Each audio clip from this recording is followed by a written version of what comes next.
In September 1993, with the whole world watching, Israel and the Palestinian Liberation Organization signed the historic Oslo Accords, under which for the first time they officially recognized one another. The following month, senior Israeli negotiator Yossi Beilin met PLO chairman Yasser Arafat in Tunisia to kick off discreet but full-scale peace negotiations. The resulting draft agreement was tragically derailed when Israeli Prime Minister Yitzhak Rabin was assassinated by a right-wing Israeli extremist.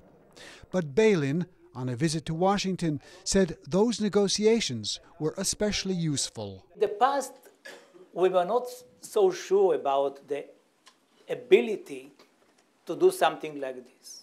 But it proved to us for the first time that we could bridge the major gaps between the two parties on the thorny issues of Jerusalem and the refugees.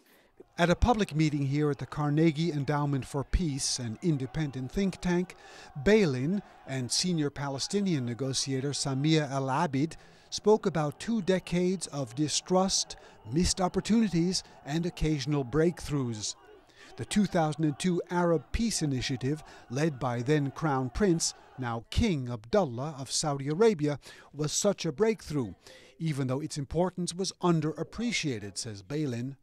The Arab Initiative was an earthquake. It was a big surprise, even to me. Now, this was the dream of my life. I mean, to see something like this, all the Arab countries, unanimously,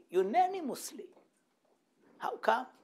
Saying that they are ready to make peace and to recognize Israel, provided we are doing the things that we preached for all our lives.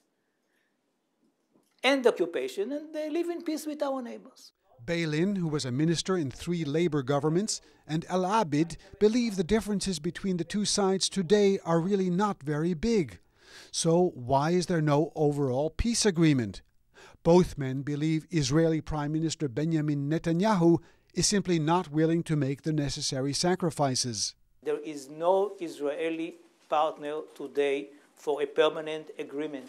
No way. And I'm not blaming him. He believes, really, that our compromises were crazy. And, he got the mandate to do that. The Palestinians have recently sought full membership at the United Nations. That was the main problem, that negotiation did not start. Settlements are taking place. Facts on the ground are being established there. And we don't have anywhere to go. The United States did not play the role that they should do. What else to do? We have to take our case again to the United Nations and to tell the whole world, here we are. We need a solution. The United States has blocked the move. Still, both Beilin and Al-Abid want the U.S. to play a bigger role in pushing for a peace deal. These two leaders have spent decades working for a peace agreement between Israel and the Palestinians. Both agree on the current obstacles: Israel's policy of large-scale settlement building in the occupied territories and the hostility of Hamas in Gaza. But both leaders remain committed to peace talks, saying there is no alternative. Burton Bolag, KSA2, Washington.